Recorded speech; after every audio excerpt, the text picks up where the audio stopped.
Every 20 years, a new guest spends one night in room number 9, and the house remembers every scream. The inn burned down in 1979.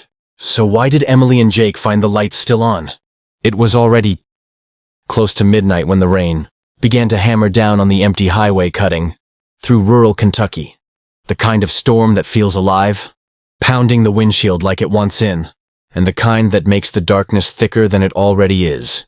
Emily Carter kept both hands tight on the steering wheel while Jake Lawson leaned forward, squinting through the rain-smeared glass, trying to make out any kind of sign or light, the GPS long dead and their phones showing no signal for miles.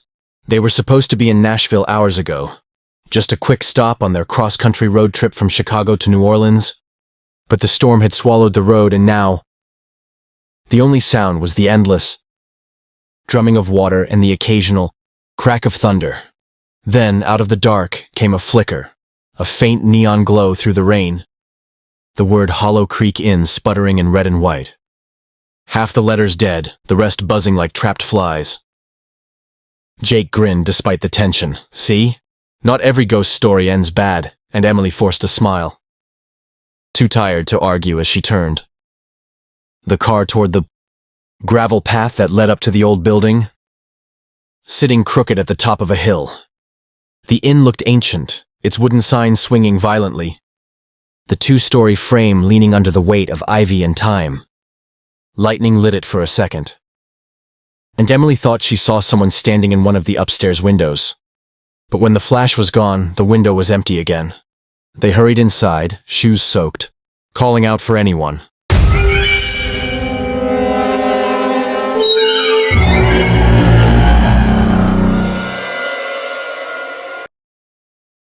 And from behind the counter appeared an elderly woman in a faded gray dress. Her skin paper thin, her eyes too light to tell if they were blue or gray. She spoke softly, her voice like dry leaves. "You made it just in time, dear." The road disappears in storms like this, and before Emily could ask what she meant, the woman slid an old brass key across the counter, the tag reading Room 9. She didn't ask for payment, didn't even write their names, just smiled with a kind of sad relief. The room was small but strangely neat, faded wallpaper patterned with vines, a single lamp flickering beside an iron bed, and a family portrait hanging above the headboard showing a father, mother, and young girl, all smiling too wide, their faces too clean for an old picture. Jake laughed, creepy decor bonus, and tossed his jacket on the chair, but Emily couldn't shake the sense that the eyes in the portrait followed her every move. They tried to rest, thunder shaking the window glass. And around 1:30, Emily woke to the faint sound of footsteps in the hall, barefoot, slow, rhythmic, and stopping right outside their door. She reached over to wake Jake, but he wasn't beside her. The bathroom light was on, the door half open.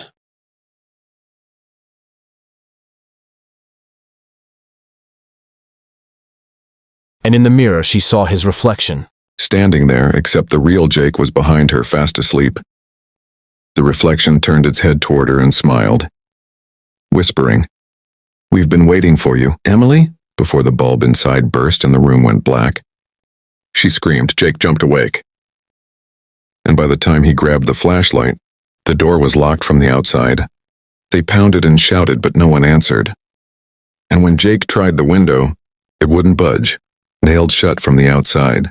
The old rotary phone on the nightstand began to ring, sharp, metallic, and when Emily picked it up, a child's voice whispered, "Don't look under the bed," before the line went dead.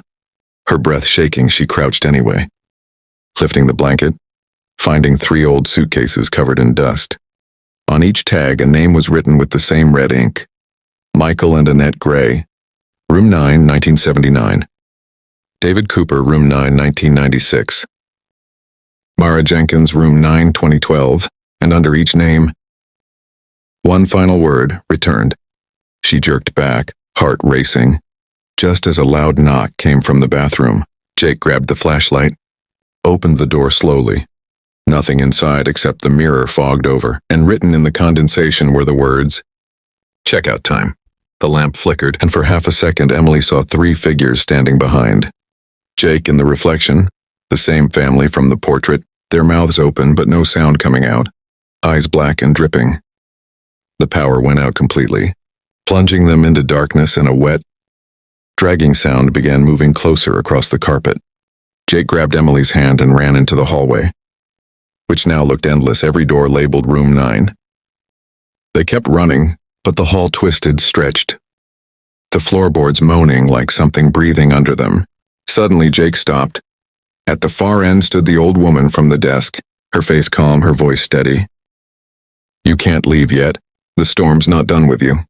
And as lightning flashed outside the narrow window, the wallpaper behind her seemed to ripple, revealing black shapes crawling just beneath the surface. Hands pressing outward like trapped bodies, Emily screamed, dragging Jake toward the stairs. But when they burst into the lobby, the entire space had changed, the furniture gone, the floor scorched black, and the front desk now covered in ash. Where the old woman had stood was now a family of 3. The portrait, people smiling, motionless, their faces pale as wax. "We never left," the father whispered, his voice echoing from everywhere at once. Jake yanked open the door and they ran into the storm, down the hill, slipping in mud, until they reached the car, but the headlights revealed only a field of dead grass and twisted trees. The inn was gone. Behind them, where the building should have been, stood a burned-out foundation with a half-collapsed chimney. Emily stared, shaking. "Jake, tell me you see that." But Jake didn't answer. When she turned, his eyes were rolled white, his lips trembling as if whispering words she couldn't hear. Thunder cracked again, and for a moment she saw silhouettes moving inside the burned foundation, like the ghosts of people still trapped in their rooms. "We have to go!" she cried, pulling Jake toward the car, but his hand was cold, rigid. When she turned on the headlights, he was gone. The seat beside her empty except for the brass key from the counter, now covered in fresh soot. She screamed and slammed the gas, driving blind through the rain until she hit the main road, sobbing, repeating, I'm out," though she didn't believe it. An hour later, she saw flashing lights ahead, police cars, an officer waving her down. She stopped, ran out, shaking, trying to explain what happened, pointing toward the hill. The officer frowned, saying gently, "Ma'am, that inn burned down in 1979.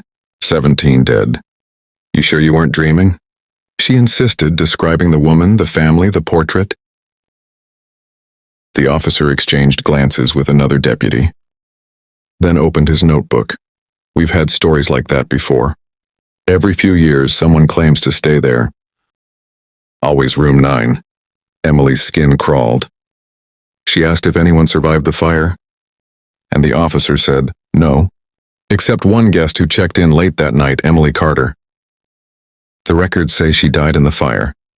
Before she could respond, lightning flashed again and she saw her reflection in the cruiser's window, face blackened, eyes white, smoke curling from her hair. She screamed and stumbled back, but the officers were gone, the road empty. Only the storm and the faint sound of a ringing phone from somewhere behind her. She turned, and there it was again, the Hollow Creek Inn, glowing faintly whole again, its neon sign flickering, the window upstairs lit warm and inviting. She could hear Jake's voice from inside, calling softly, "Emily, come on. We've got our room," and before she could think, she found herself walking toward the door. Rain falling slower now, almost silent. The key was in her hand again, polished, new, tag reading Room 9. When she stepped inside, the old woman smiled from behind the counter. "Welcome back, dear.